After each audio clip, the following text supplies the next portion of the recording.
कि निम्नलिखित में से कौन कौन से भारतीय रिजर्व बैंक की आय के स्रोत हैं। फर्स्ट ऑप्शन है सरकारी बॉन्ड का क्रय और विक्रय, सेकंड है विदेशी मुद्रा का क्रय और विक्रय, थर्ड है पेंशन निधि प्रबंधन, फोर्थ है निजी कंपनियों का ऋण देना और फिफ्थ है करेंसी नोटों का मुद्रण और वितरण। अब इसमें से बताना है कि कौन सा स्टेटमेंट जो है सही है।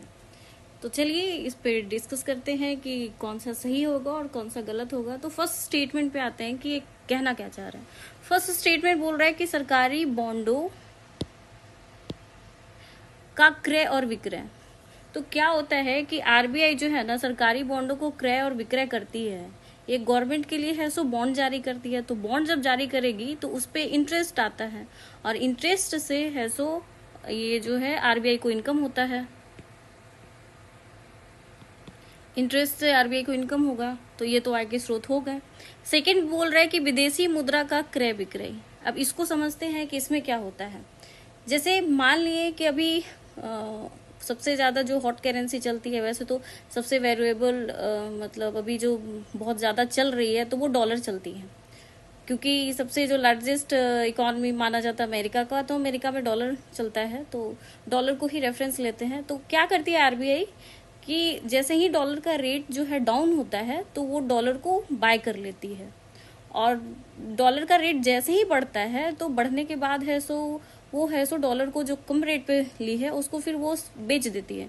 तो बेचने के बाद जो है उसको प्रॉफिट होता है, तो इस प्रॉफिट से भी इनकम हो गया, तो ये तो सही है।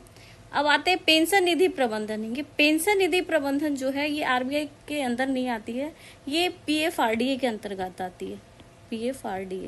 पीएफआरडीए का फुल फॉर्म हो गया pension fund regulatory and development authority. तो ये तो आरबीआई के अंडर कंट्रोल नहीं है, तो ये तो गलत है।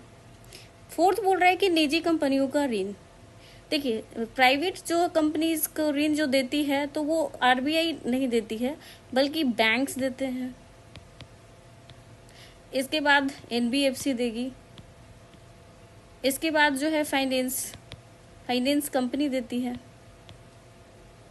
तो ये तो आरबीआई नहीं देती, तो फिर इससे तो है आरबीआई को इनकम होगा नहीं। फिफ्थ बोल रही है कि करेंसी नोटों का मुद्रण और वितरण।